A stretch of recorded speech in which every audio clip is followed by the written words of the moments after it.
Hello and welcome to this episode of the White House 1600 Sessions.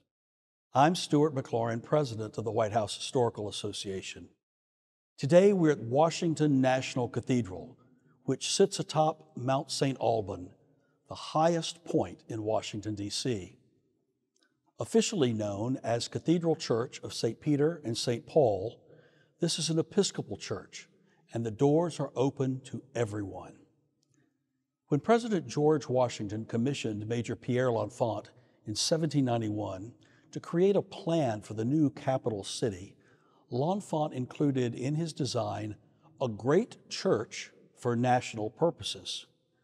But the idea never happened as L'Enfant envisioned. Instead, it would be more than 100 years before Congress granted a charter, signed by President Benjamin Harrison, authorizing a cathedral dedicated to religion, education, and charity. It was President Theodore Roosevelt who helped lay the foundation stone when construction on the cathedral began in 1907. It was built in the Gothic style, popular in Europe around the 14th century. Artists, sculptors, and stonemasons used techniques such as buttresses and pointed arches so that the edifice did not require use of steel support. Well, the cathedral took shape during 2 world wars, the Great Depression, and 16 presidencies. It was actually 83 years to the day when President George H.W. Bush oversaw the laying of the final stone in 1990, completing what has become a house of prayer for all people. The Washington National Cathedral is the 6th largest cathedral in the world and the 2nd largest in the United States. The cathedral receives no direct support from the federal government or any national church body. It is a splendid, sacred place which has held state funerals of presidents. It has been the place for many memorial services as well as national prayer services. And in fact, following the presidential inaugural, there's often a prayer service here as well. President Woodrow Wilson and his wife, First Lady Edith Wilson, as well as a number of notable Americans, are buried within the walls of this cathedral. Well, it's truly a pleasure to talk today with 2 distinguished members of the cathedral's community, and actually very good friends of mine, to tell us more about the history and show us a few of the grand treasures of the Washington National Cathedral. The Very Reverend Randolph Hollerith is the 11th Dean of Washington National Cathedral, and Reverend Jan Naylor Cope is the Provost of Washington National Cathedral. In fact, Jan once worked for President George H.W. Bush, and together Randy and Jan have helped grow this wonderful congregation and expand its ministry in so many ways. So thank you both for joining us today. I'm really excited about being here and having this conversation with both of you. We're here in a chapel, and I'm told that the pillars around us actually support the center tower of the cathedral. Where are we, and what is special about this room where we are today? We are technically in the crypt level of the cathedral, and there are 3 chapels that are down here. The first one being the Bethlehem Chapel, which is focused around the birth of Jesus and where the cornerstone of the cathedral lies. And then St. Joseph's Chapel, which is in the center of the cathedral, so to speak, right underneath the platform, which is focused on, of course, Joseph of Arimathea gave his tomb for Jesus. And then at the far end of the cathedral, down here in the crypt, we have Resurrection Chapel, which is quite beautiful. The chapels sort of walk through 3 stages of Jesus' life. And this is the chapel of Joseph of St. Arimathea. Joseph of Arimathea. And this wonderful mural behind you here today depicts him with the chalice, and it's just extraordinary. And of course, I've been here and worshiped many, many times over my time in Washington. But tell me about both of you. When did you become familiar with the cathedral and then later associated? I think, Randy, you actually grew up nearby, didn't you? I did. I grew up in Alexandria. And my mother's family's from Virginia, my father's family from D.C. I was born in the district. And I had lots of family members who were involved here at the cathedral, the Flower Guild, and they were donors to the cathedral, and some folks who family members went to St. Albans and NCS. So I used to come over and watch the stonemasons with my great aunts. I found them fascinating when I was a kid. And then I would come for Easter services or a Christmas service from time to time. Never dreaming that you would one day be in Never, service here. ever crossed my mind. I loved this place, but never thought I would be in this position. And I'm truly blessed to be able to serve here that way. Now, Randy, the cornerstone was laid here by President Theodore Roosevelt. And I don't think you were there on that day, but I think you have a family connection to that day. Yes, it's interesting. I didn't find this out until after I accepted the call to come to be dean, but my great-grandmother was here for the laying of the cornerstone with President Roosevelt in 1907. And we have in our family lore, we have a copy of the bulletin or booklet that was used that day. Wow, how proud she would have been to have known that her great-grandson would one day be the dean of this great cathedral. It's a wonderful connection to have. Wow. Well, Jan, in my opening, I mentioned that you had worked in the presidencies of George H.W. Bush and then later connected with President George W. Bush as well.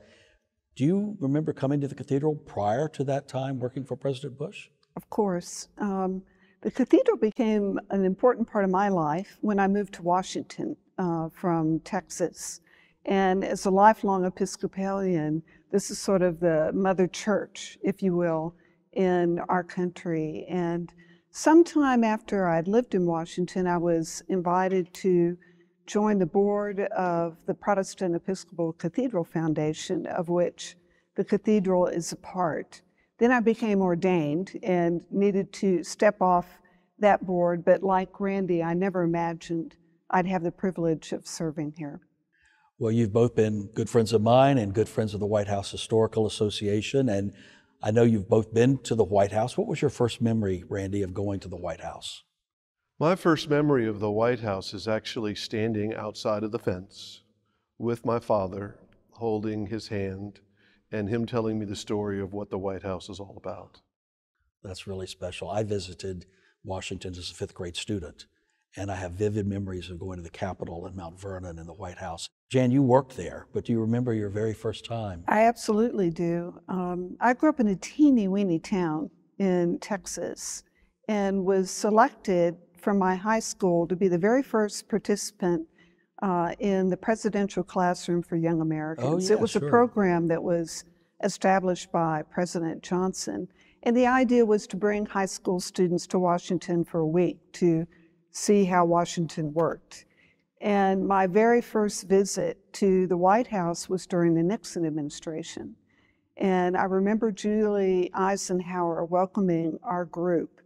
And I just, at the time, fell in love with Washington and the whole notion of public service. And I vowed, you know, as a 16-year-old, that someday, I would come to Washington and do public service. Wow, and you did. And I did. We are, as I mentioned earlier, on the highest point in Washington from all over, and even from where I live in Virginia, I can look out and see the towers of the cathedral. Tell us about those towers. I know that the 2011 earthquake impacted the stone masonry in a significant way. Tell us what that was and how that project to reconstruct and redevelop that is going. In 2011, the first earthquake to hit the East Coast in 150 years happened in Central Virginia. And in Washington, D.C., it was felt, of course, all the way up here.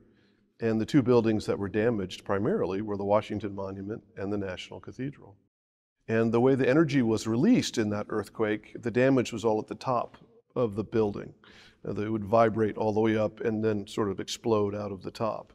So many of the highest points of the cathedral were damaged. Lots of finials. We had stones falling. We were worried about some going through the roof or even hitting people on the ground. Blessedly, none of that happened. But about $50 million worth of damage was done to the cathedral. And we've been rebuilding ever since. Several years ago, we had a Scottish stonemason from present-day Scotland come over and show us his skills to carve one of the double Scottish roses that is a motif around the White House that was done by the 8 Scottish stonemasons that came and worked in the 1790s. And we came here and had the privilege of going up in the tower and meeting some of the stonemasons that were working on that project. And it was really marvelous to see these two vantage points of working on the stone for the White House and its history and the cathedral as well.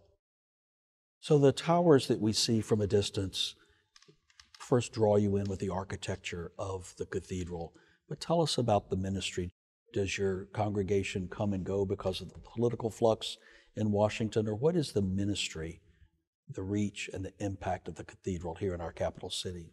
We have a very vibrant and successful congregation, in no small part because of the work Jan has done. And we call them the heart of the cathedral. They're doing a lot of outreach into the community, all the sorts of things that an active congregation does, and we're very proud of that. And that happens on top of some of the national programming that we do, which includes the congregation but reaches beyond that. Then you experienced COVID like everyone in America did, which was another situation to adjust to. How did the cathedral handle your congregation and handle the ministry of this great national church during that difficult time? It's apropos that we're in St. Joseph of Arimathea's chapel, because one of the first things that we realized was that people were so isolated and so many people were dying that no one could have funerals. You couldn't be together with loved ones. And so fairly early on in COVID, we started offering special services in this chapel. We invited people across the country, around the globe, to send the names of their loved ones who died by COVID. And those were watched online by people. And those were across- watched online. Wow. And we would email them to let them know when that short service was going to appear, so they would have some sense of mourning the loss in community, if you will. And we did that for such a long period of time. And we essentially had a memorial service every Saturday for a number of years. And one of the blessings of COVID, if you will, is by God's grace, a few months before everything shut down, we just installed the latest high-tech video system in the cathedral's nave. We'd been streaming services for a very long time, but it was, if you can believe it, going through a VCR. So upgrading to fiber optics and 4K screens and the requisite equipment was a whole leap forward. So when everything shut down, we were already set up to be streaming. And just to put a point on that very first Easter of 2020, over 55,000 people streamed the service live because people couldn't gather to worship. It almost crashed our new system, but we got it back up. And what came as a result of that were people who worshiped with us that whole time when their churches were closed. And they became our online congregation.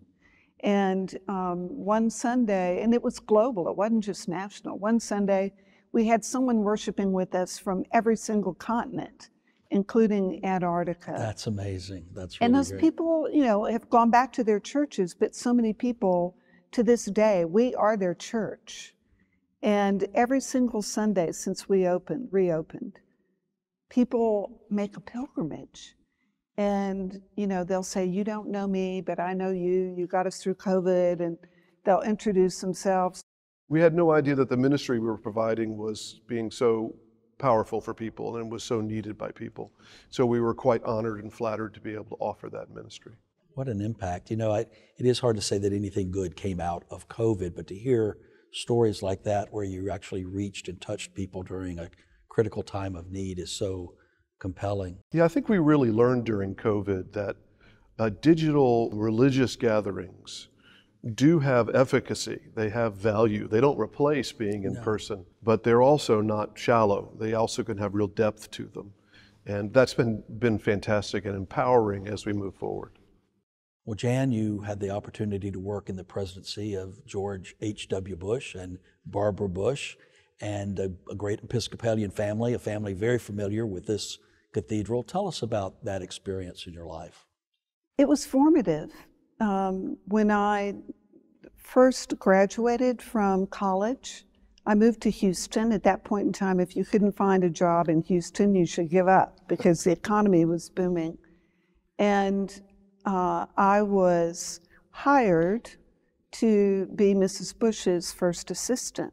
And I will never forget that first meeting because, you know, I put on my little interview suit, my one interview suit, and I was given the address. I went to the house, and Mrs. Bush had just finished running and had C. Fred, the dog, with her. She was totally glistening, as we say in the South, and I had on my little interview suit. She warmly welcomed me into their home, and I worked out of what was Mr. Bush's home office, which was totally intimidating because here are photos of him with every world leader, you know, and here I am from Little Refugio, Texas. But it was very informative. And again, I would never have imagined that some years later, I would have the privilege of serving in President Bush's White House, along with Mrs. Bush, who always kept kind of a motherly eye on me to make sure I was keeping on the straight and narrow. I think she kept a motherly eye on everyone. Yes, she did.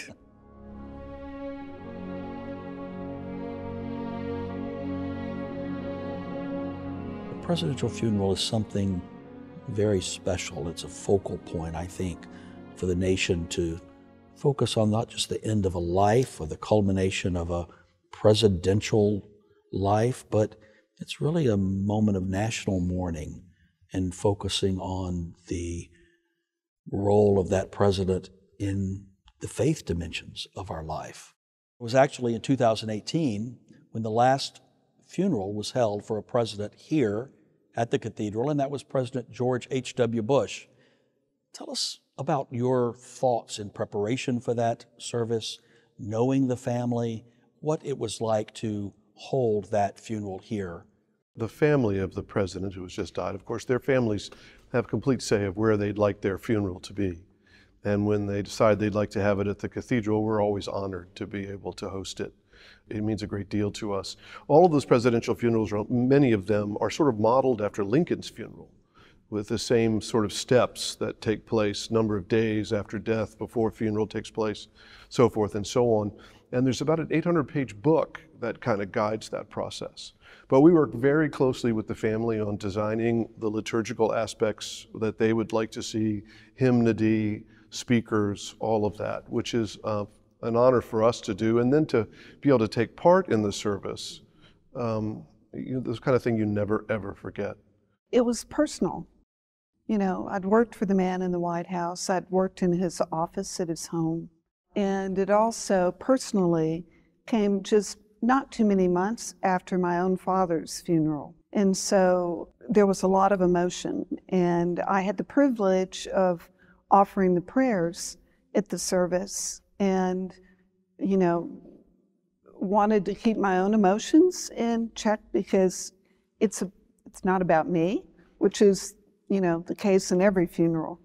And I was doing really fairly well until President George W. Bush, at the end of his remarks, choked up. Yes, I remember. And I was up next. Thankfully, there was a little musical interlude, and I was sort of summoning, you know, my own parents and et cetera, saying, okay, pull it together. And you just feel it very acutely that part of our role is holding this family because they're having to grieve in public. Yes, that's right.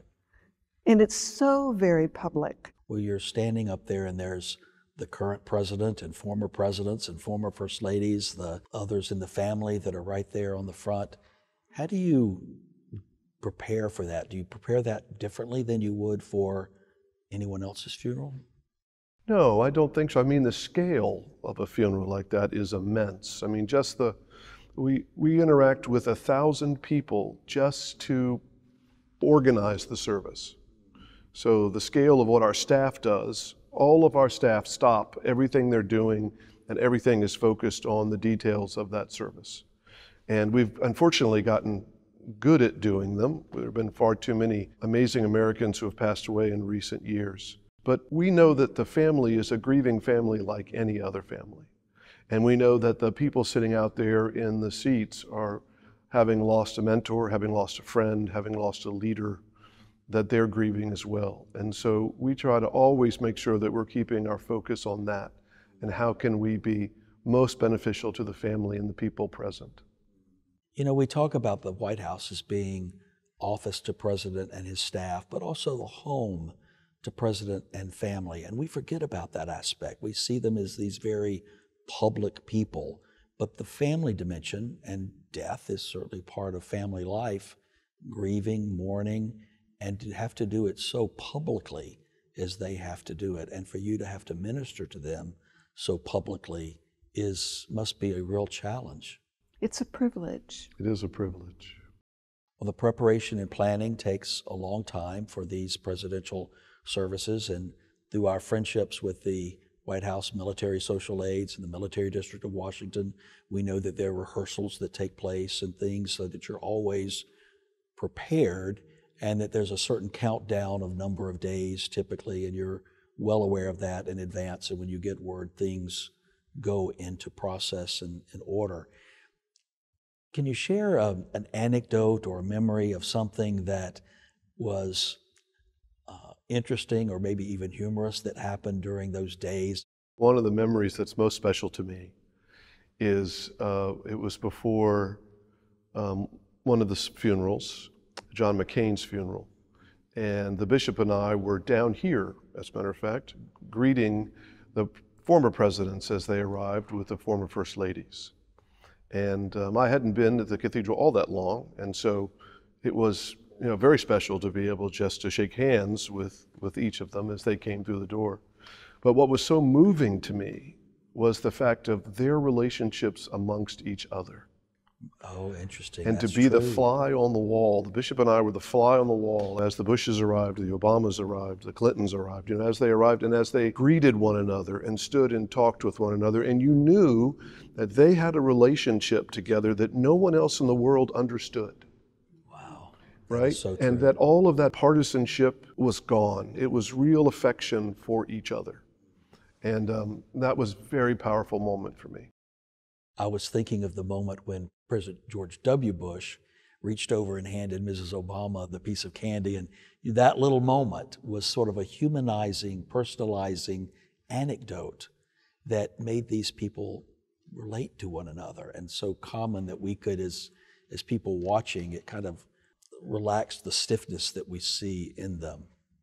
Tell me about the infrastructure of the church itself that works with you. You mentioned the 1,000 people you interact with, but what are the different roles and aspects and facets of your team here that come into play on an occasion like that? Literally every aspect of the cathedral team comes into play. Everything from our communications department handles all the press and the press staging, working with the networks about cameras in the cathedral, all those sorts of details. Our GEMS department, which is called Guest Event Management Services, they are working closely with MDW and with the Secret Service and with all those who are involved in staging the event, from everything from where the president's going to enter to where they sit, to how many seats we have available, to you name it. And the clergy are all very busy the day before, the day of, greeting people, welcoming people, trying to make people feel at home here in the cathedral. It's extraordinary to watch how all of our colleagues drop whatever they're doing because they know what a privilege and an honor it is. We are serving our country and really the world and offering a reverent service that's really for the nation and beyond. Doesn't mean we don't have our moments, but people take it very seriously. Well, in this city of leaders from around the world and decision makers, from the Congress to the White House to the diplomatic corps, you never know who's in your Sunday service or any service and what they may be wrestling and struggling with to decide or to act upon. And so your words could have a really impactful role in the life of our public service in that way. Not to put you under any stress and pressure, but is that, do you think about that when you look down and you see a familiar face of leadership in the audience, and how do you handle that? You know, you can be quite surprised sometimes about who shows up, who's sitting out in the congregation. I always try to write all of my sermons with the approach that there's no one I wouldn't preach them to. And I think that's really important. If there are certain people or certain institutions you don't want hearing what you have to say, then you shouldn't be saying it, right? So I try to rest on that regardless of who's sitting out there. Well, that sounds I also try not to look sometimes. Buried within these walls, we have a president, and President Wilson and Mrs. Wilson. Tell us about that. Well, President Wilson has been here in the cathedral for quite a long time. Shortly after he died, he was buried here in the crypt.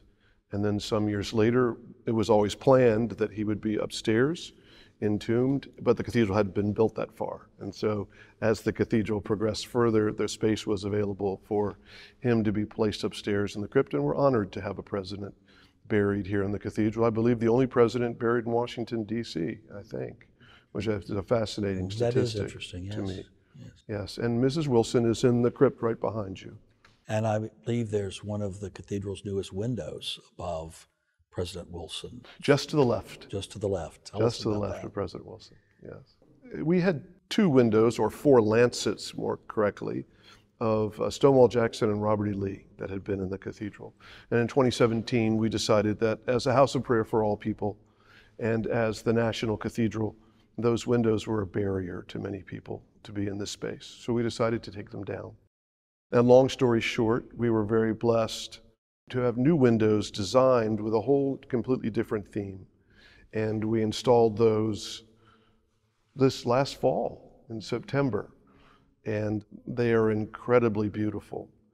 And people are coming now from around the country to see them. They've been designed by Kerry James Marshall, a world-renowned artist who had never really done much stained glass before, but he did an incredible job. And what do those 2 represent?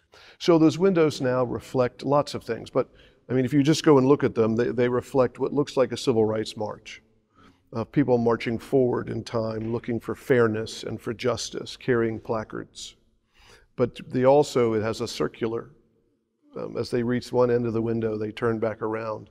And it's this notion that the movement towards human rights is never ending, and that there's always the need for good people to stand up and speak for the importance of human rights in order to further that. And so he very much wanted people who they saw that window, not just to see a reflection of a civil rights march, but to see that ongoing movement, which is such a piece of the Christian faith as well, right? Towards justice, towards freedom, towards equality for all people. And so those windows very much say that as well. The White House and the city of Washington, and indeed this cathedral, were at the epicenter of the civil rights focus of the 1960s with the Kennedy and the Johnson presidencies. I'm reminded of a very poignant moment with Dr. King here in the pulpit. Share that with us. In late 1968, Dean Sayer invited Martin Luther King to come and preach at the cathedral. At the time, that was quite a radical thing for him to do. And he was determined that it was the right thing to do. Dean Sayer had been very involved in the civil rights movement. And when Dr. King came on Palm Sunday, 1968, and that was his last sermon. He left that Monday for Memphis and was shot later that week. So his sermon here is very special to us. His presence here is very special to us. He is permanently a part of the iconography of the cathedral. As a minister, to stand in that same pulpit, not only where Dr. King has preached, but so many extraordinary voices of God speaking to people. What is that like for you personally? I have to say, I think it's the biggest honor of my ministry to stand in that pulpit, and also the biggest responsibility of my ministry. Jan and I both take immense amounts of time and care with what we're preaching from that space because of how many people have preached from there. And, with fear and trembling, we stand in that place and try to say something on behalf of our God and of the Holy Spirit. And it is an honor every time we do it. And the other thing that I think is certainly the case at the cathedral, unlike a parish church, which we have both served, where you know the congregation and they know you, and you've established some trust and relationship, we recognize that every time we stand in that pulpit, there are probably more visitors and tourists physically in the cathedral, not to mention how many people online who we don't know and they don't know us. And so our message is different. Still holding the gospel principles, but we're always cognizant of the fact that we're not preaching to the home crowd. Let's talk about other presidential moments here. Presidents who have attended on special occasions or services that have been held for other presidents. What is some of the history and some of the stories behind those occasions? I think that over the course of the cathedral's history, we've had about 22 presidential funerals or memorial services. 2 first ladies have had services here, Eleanor Roosevelt and Edith Wilson. There are occasions when the presidents and former presidents come for various and sundry things. I think within his first year in office, President Biden was here at least 3 or 4 times because so many prominent people had died, and he shows up. We've had W. Bush in the pulpit after 9/11. Oh, yes. Which was a very powerful moment yes. for the country. And many Americans will never forget the words that he said from that pulpit. And this was the place where the national service for grieving following 9/11, or to begin our grieving really as a nation. We were really honored that we would be picked as a place to hold that service. That is very poignant to think about, and you wonder what, as they sit there on that front row on that occasion of 9/11 and these other funerals, what they're thinking about. I often wonder if presidents and former presidents who are sitting on that front row for another president's funeral are thinking, what are they going to say about me? What's going to happen at my funeral? And I know that the planning actually takes place during the time that they're in the White House, and then annually or so thereafter. So adjustments are constantly being made to the services. Is that something that you are involved with as a cathedral, knowing that the service will be here? Yes. We work very closely with the family, sometimes over decades, to adapt the service, change the service, modernize the service over that time period. Sure. Well, in addition to the funerals and the Sunday services, I've attended a few of these as well. From time to time, on Inauguration Day or around a presidential inaugural, there will be a prayer service held in this cathedral that brings a focal point of prayer and focus and anticipation of the coming presidency. Tell us about the history of those and a couple of those that you may have been involved with. The inaugural prayer services have been going on here for quite a while. I've been blessed to be part of 2 of them during my time here. They take place the day after the inauguration, and they're really intended to give God thanks for the fact that every 4 to 8 years we have a peaceful transition of power in this country, and to give God thanks for our democracy and to pray for the well-being of the new administration, that they would do, from our point of view, that they would do God's work in the midst of the work they're trying to do. So we were honored to be able to host those services and to celebrate the amazing democracy that we have in this nation. You have something unique here and very Washington here on the cathedral team, and that, I believe, he carries the title of canon historian, Jon Meacham. We respect as a great presidential historian, White House historian. I have the greatest admiration for him. But tell me about how that role came about and what his role is here in that position of canon historian. John and I got to know each other really on the eve of George H.W. Bush's funeral. He was doing one of the eulogies for the funeral, and he contacted me about wanting to be in the space a little bit before the service. So my wife and I were happy to just walk across we live up here, just to come across, open the doors for John and his wife, and in they came, and we spent 3 or 4 hours together in the building and started to build a friendship. And I deeply admire John for the work that he does. And so sometime later, John loves the Episcopal Church, he loves the cathedral, he's a very faithful guy. We thought about how we might integrate, how we might invite John to be more presence here. And the title canon historian usually, especially for overseas cathedrals, usually means archivist, right? But we wanted to take the term and use it in a different way, to use it that John would be the person who would help speak at the cathedral about how the faith and how the history we live connects with one another and where we see God moving in that. So John preaches at least once a year, if not more. He does offer several programmatic themes here at the cathedral, and we are really blessed to have him as a friend of this place and as one of the canons. And we are likewise fortunate to have him as a friend of the White House Historical Association, where he has spoken on occasion. And we as Americans, I speak frequently about the sadness of the lack of historical understanding and context that so many Americans have. To just have someone like John with that brilliance to remind and reconnect and reinforce those historical connections in the White House context, in the cathedral context, I think is really, we're all blessed and fortunate in that regard. Well, will you take me on a tour of the place? We'd love to. Great, well, let's go. So as we begin our tour, there are so many things to see in the cathedral. We wanted to give you a small taste of a couple of them. There are more than 5,000 pieces of needlepoint in the cathedral, all of them done by volunteers, hours, thousands of hours of work put into them, and we treasure each and every one of them. And one of the things that we have done is that we have kneelers for many of the presidents and many famous Americans. Here's George Washington's kneeler that was made some years ago that sits in the Chapel of St. John. We just finished dedicating the kneeler for George H.W. Bush. I had the privilege of attending that wonderful occasion. And that was just a few months ago, which was wonderful.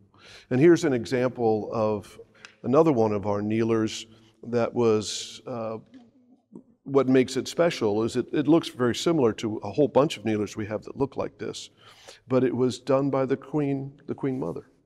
Oh, look at that.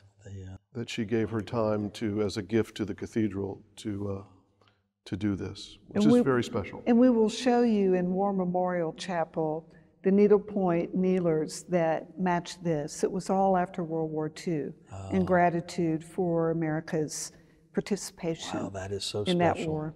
Wow. So here we are in the nave of the cathedral. It's 1/10 of a mile from one end of the cathedral to the other.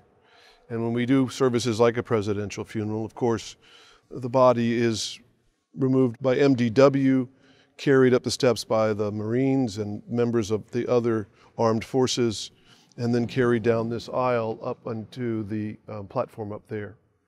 And this is also where the president sits whenever a president comes to be with us. So the current president in attendance would sit here, Yes. and then they would descend in spouse and then presidential protocol order down the aisle. Exactly. And then the family would typically be on this side. Family would be here in the first several rows. Well, I'd love to see where, once the casket is brought in, where it traditionally rests. I apologize for the construction. We're in the process of renovating the cathedral organ, so.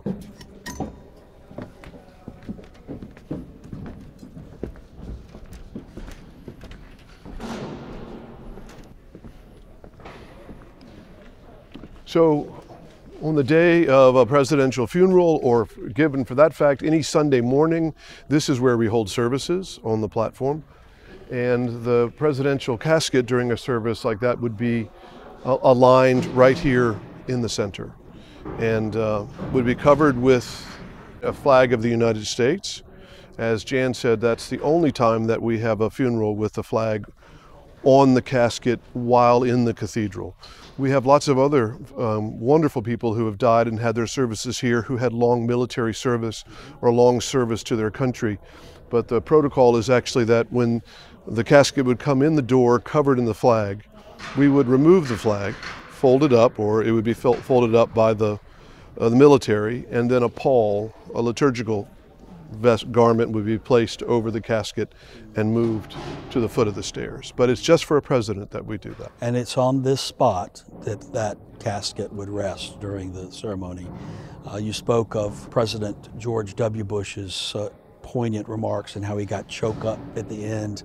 And I remember so well him coming down and just bracing himself and then coming by and patting the casket, and how dear that was to not only just his father, but another one of the club you spoke about, living or former presidents of the United States.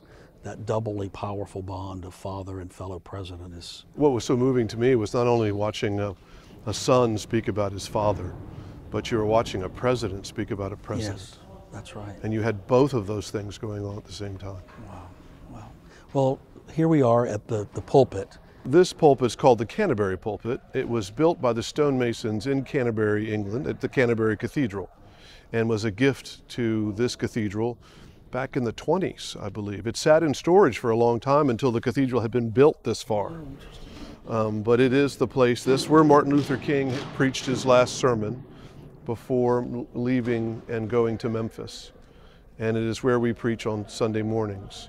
It has various iconography around it, dealing with the history of the Bible, and also on the very front panel, the Magna Carta. And it is French limestone. You can see that it's pinker than the limestone of the pier behind it. And this lectern here? This lectern is, it was not a gift from anywhere. It was built as part of the cathedral, and it has figures of disciples on it, as well as Peter and Paul, and it's our patrons. And we have a wonderful vantage point here of the stained glass windows in the transepts. And in the transepts, yes. And then our rose window that is at the far western edge. Yes. And when it's sunny, this time of year, when the setting sun hits that window, it shoots color all the way down powerful. the cathedral. Wow. It's actually quite beautiful. And the flags. As the National Cathedral, we think it's very important that we recognize all of the states, and we pray for a different state every single week for 52 weeks of the year, and the territories as well. That's really beautiful, and to have them present here is a reminder of that national representation. So we're at a very special place, the only president of the United States to be buried, as you said, Randy, not only here at the cathedral, but in Washington, D.C. From what I understand, is right here. Yeah, to have Woodrow Wilson here in the cathedral is, of course, it's an honor to have a president buried here. And the First Lady, Edith Wilson, is buried right below him as well. And he was originally, after he passed, he was in the crypt below us for many years until this part of the cathedral was built. And then his tomb was created here, and he was moved to that spot in 1956. And so every December 28th, a military contingent comes to the cathedral for a short service and the formal wreath laying at President Wilson's tomb. And it's an incredibly moving service. The wreath, I believe, is actually done from flowers in the White House floral shop. And then there's a simple ribbon across the wreath that says the president. Wow.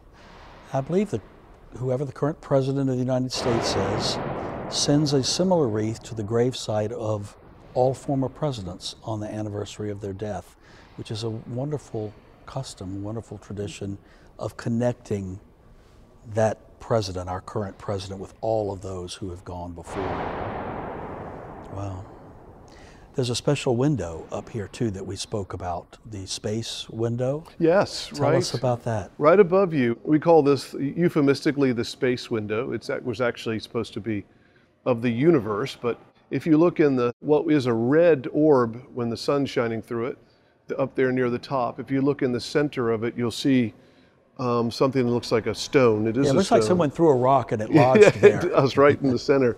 It is a moon rock that was given to the cathedral by the crew of Apollo 11. That's phenomenal. And it's actually quite large. It's a long way away when it's up there, but we treasure it. It was an incredible gift to make to the cathedral. Well, very powerful, powerful window. Well, I recognize this gentleman here. Well, cathedrals are designed to tell the stories of the faith. That is one of their primary purposes in stained glass windows and in iconography. But because we're the national cathedral, we also have iconography that tells a little bit of the story of the United States.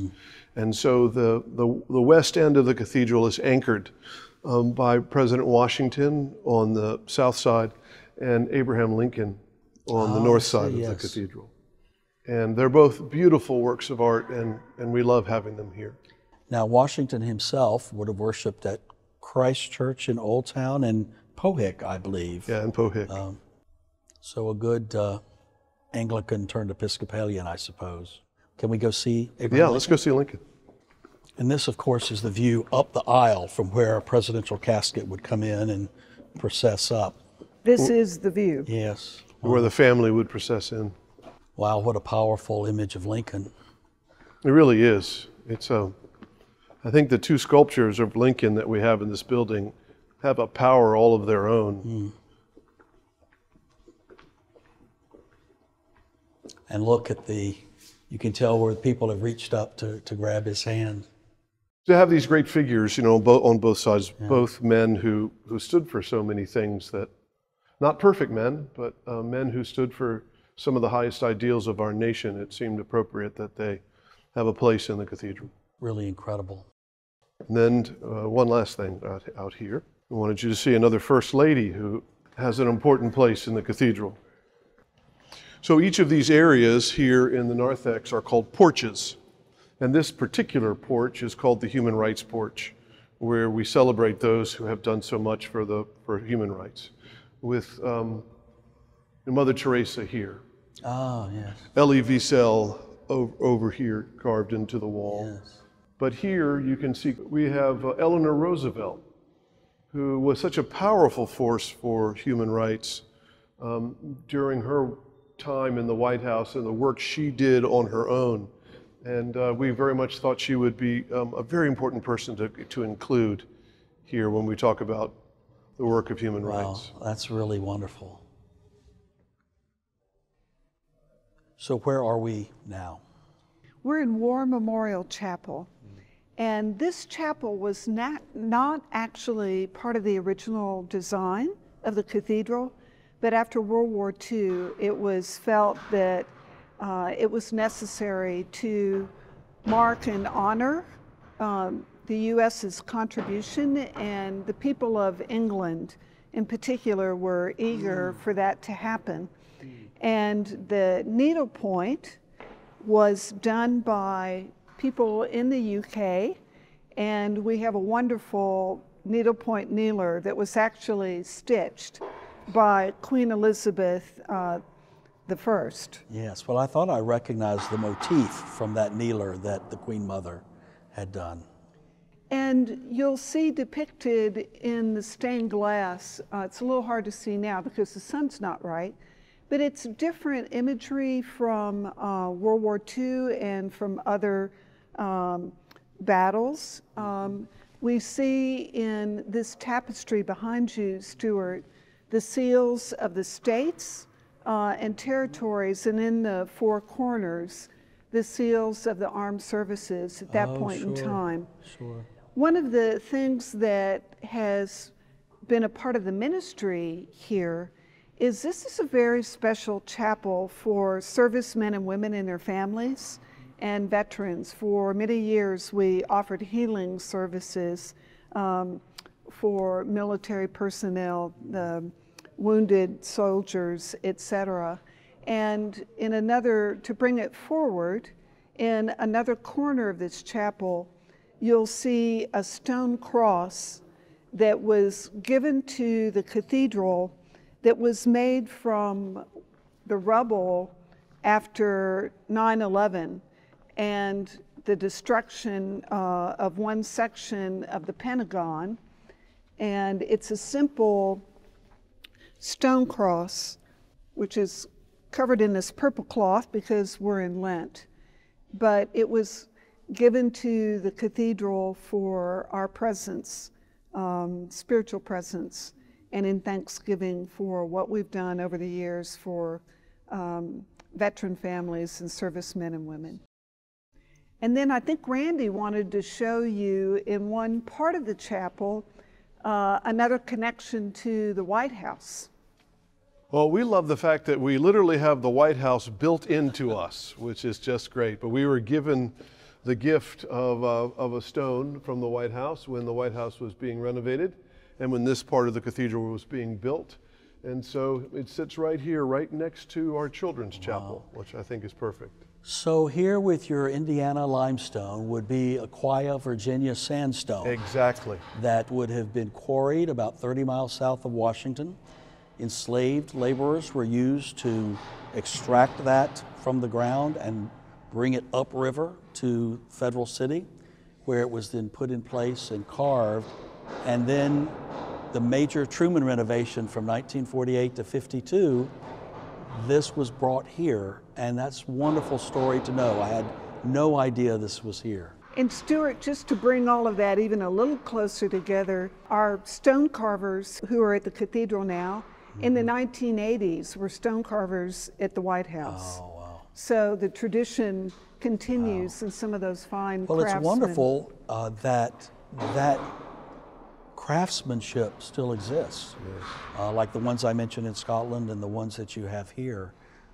Can't imagine that that's a thriving field, but it's still an important field. We're training to the next maintain. generation of stonemasons. That is brilliant. That is really brilliant. We know because it's an art we don't want to have lost. Right. And the cathedral will always need a stonemason or stone carvers. There's always something that needs working on. That's right. Earthquake or no earthquake, just in general. That's right. So, well, we may call upon you at the White House sometime for your stonemasonry. happy to expertise. share. Thank you. Thank you. Well, thank you for this extraordinary tour. The time that I've spent in conversation with both of you, I often say that I could work in this role the rest of my life and not know all there is to know, that I learn something new every day, including that there's a piece of the White House here at the cathedral. But this time with you has been very special, and thank you for your role, not just here at the cathedral, but what you do in ministering to our leaders, to our country, and how you arrange and preside so beautifully over national moments convened around funerals, prayer services, inaugurations. It's so important to the life of our country, and I'm so grateful that to have two wonderful friends like you. thank you. in It's these been an roles. honor to have you here. And thank you for the wonderful work you're doing at the White House Historical Association. Right. Thank you both so much. Thank you, Stuart.